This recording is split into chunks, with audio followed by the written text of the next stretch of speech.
qui dit mauvaise circulation du sang, dit aussi pas de tonus, ok, musculaire, il n'y avait pas de muscle, il y avait juste la peau et les os sur le dos, c'était épouvantable.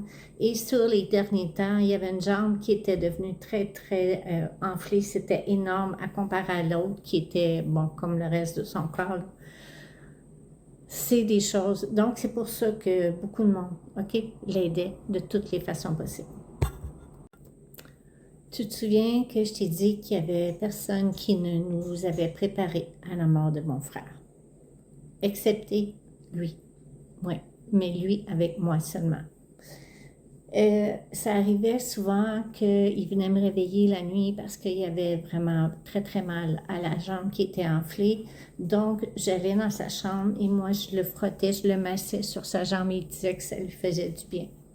Ça, je me souviens de ces nuits-là que je passais dans sa chambre à placoter avec lui. La dernière nuit qu'on a placoté ensemble, c'est la nuit avant qu'il parte. Il savait très bien qu'il s'en allait. Je ne me souviens pas de toute la conversation qu'on a eue, mais je me souviens de petites brides, OK, dans laquelle il me disait qu'il s'en allait, OK, qu'il devait partir, mais qu'il ne pouvait plus jamais revenir. Et moi, dans ma petite tête d'enfant de 8 ans, je ne comprenais absolument rien.